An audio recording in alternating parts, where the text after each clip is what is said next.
Hi, Dr. Hinchy here. I'm going to talk to you about herbal interventions for healing Babesia. So let's dive right in. Basically, I'm going to compare and contrast an acute Babesia infection with chronic babesiosis. And we're going to be looking at the various cytokines that are released and how this can alter a shift in the immune system when we're dealing with a chronic infection. And then finally, we're going to actually look at where the particular herbs are going to intervene here. So it's a little bit technical, but I'm sure you can all follow along. And I just want you to get the general principle here. So, with an acute Babesia infection, the innate immune system is going to stimulate an increase in two cytokines, interleukin 12 and interleukin 18. And now these two cytokines are going to stimulate the production of natural killer cells.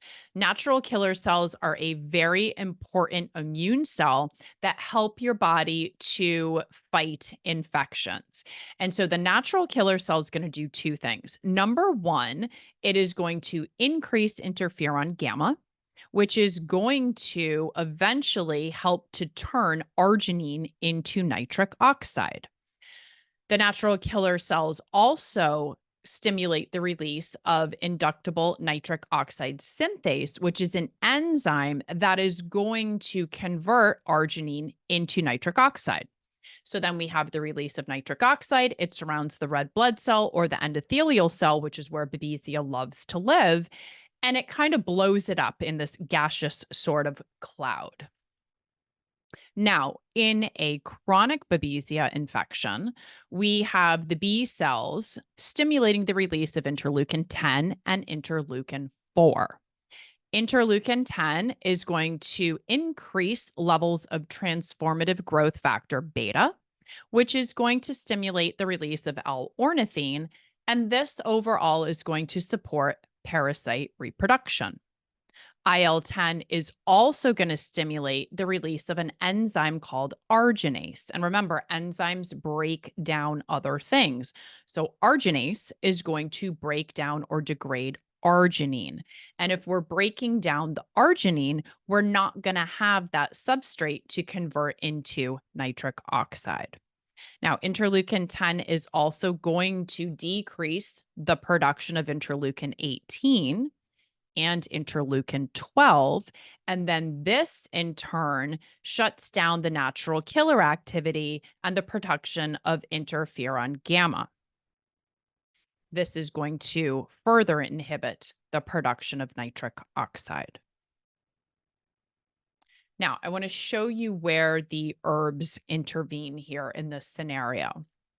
So, first, if we bring in ashwagandha, one of my favorite immune balancing herbs, and now you finally get to see why, ashwagandha is actually going to block IL-10 and it's going to increase the production of IL-12, which is going to unblock the inhibition of natural killer cell production and interferon gamma. And then because we're decreasing IL-10, we're also going to decrease the production of arginase, the enzyme that breaks down arginine. Then we bring in red sage, which is going to increase the production of inductible nitric oxide synthase. Plus, we have unblocked the natural killer cells. So now this enzyme can work and actually convert the arginine into nitric oxide. Okay. Now, if we bring in, and it doesn't have to be all four of these, it can even be one of these. If we bring in either astragalus, Artemisia annua, red sage, or Chinese skullcap, we're going to further block interleukin 4. And then that is going to help to block the TGF beta, the L-ornithine, and we no longer are supporting parasitic reproduction.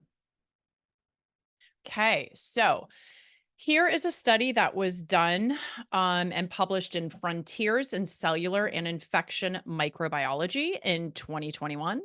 And this study was looking at the various botanical medicines, Cryptolepis, Artemisia, Scutellaria, Japanese knotweed, and L-cornea, and it showed that they demonstrated an inhibitory effect against Babesia duncani. So in this study, you can see the top two performers here were Chinese skullcap and Cryptolepis. Um, so then I put together for you a sample protocol to help someone that has a Babesia infection. And so you're looking at doing Cryptolepis, a fourth to a half of a teaspoon 3 times a day, Alcornia, a fourth of a teaspoon 3 times a day, Seta acuta, a fourth of a teaspoon 3 times a day, Artemisia annua, a fourth of a teaspoon 3 times a day. Or if you're using just artemisinin extract, which is not what I recommend, I am very passionate about using the whole herb because the constituents often work synergistically together and have side benefits and actually help to stop side effects. So looking at the whole herb Artemisia annua, a fourth of a teaspoon 3 times a day. If you are using artemisinin extract, it would be 200 milligrams 3 times a day. And if you're using the artemisinin extract, it is important to take breaks, and that's not something that I'm going to get into right now, but you definitely want to rotate it. Ashwagandha, a fourth of a teaspoon to half of a teaspoon 3 times a day. Red sage, half a teaspoon 3 times a day. L-arginine, I will only supplement if the patient shows they are deficient in it. So this is one of the micronutrients that I look at on a white blood cell micronutrient panel. If the patient is deficient, I will supplement with 2,000 milligrams 2 to 3 times a day. And again, that L-arginine is going to give the building blocks to making nitric oxide, which is our body's innate defense when dealing with a parasite like Babesia. I like to use astragalus, a fourth to a half of a teaspoon 3 times a day. And I usually will not keep someone on astragalus long term, usually for about the first 3 to 4 months. And then milk thistle, 200 milligrams 3 times a day to really help to protect and support the liver. Um, and to help with detoxification.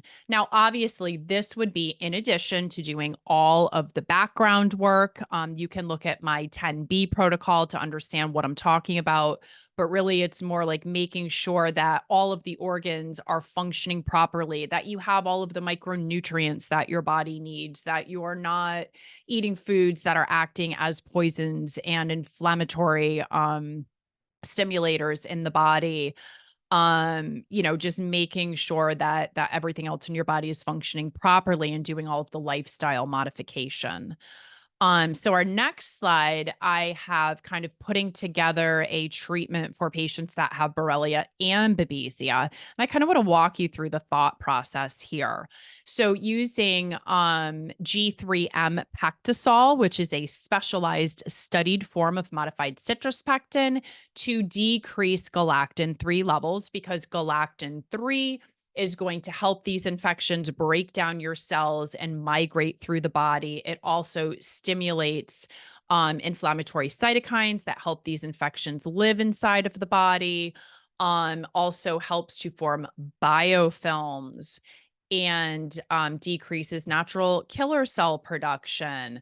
So we really want to deal with this galactin-3 level and get it down by using this G3M pactisol so that we can inhibit all of these things, break down the biofilms, decrease inflammation, fix the immune system, heal the gut, bind LPS that cause Herx, also to bind heavy metals that might be released from the biofilms and encourage healthy collagen production. So this G3 pactisol does so much. Secondly, we would use ashwagandha and or astragalus, depending. But really, the main goal here is to balance TH1, TH2, and help to fix this immune dysfunction. Ashwagandha is also great at inhibiting some of those enzymes that break down the collagen and the extracellular matrix. Okay, then I would use red sage to help to give the body back its innate ability to destroy organisms using nitric oxide. And then using a combination of Japanese knotweed and Chinese skullcap to inhibit the inflammatory cytokine cascade. protecting the endothelial cells, again, using Japanese knotweed, increasing natural killer cells using cat's claw, and then using proven antimicrobials like Cryptolepis, which is not only antibacterial, but antiparasitic and antiplasmodial, using Sweet Annie, which is both antispirochetal and antiparasitic, and then teasel and black walnut because of their antimicrobial activities. If necessary, we might need to use some antivirals, my favorite being Hatunia, Chinese skullcap, and Iastis. And then obviously we want to use pre and probiotics, what other nutrients we need to help to heal the gut. And we want to make sure that we are supporting our routes of detoxification and elimination. So making sure that we're replenishing deficient micronutrients, eating an anti-inflammatory diet, doing stress reduction, sleep hygiene, gratitude, trying to really work on that mindset and really instilling hope in ourselves, our patients, or our loved ones. So I hope that this was helpful to you. And I hope that all of this information has been helpful on your path to healing Lyme. Thank you.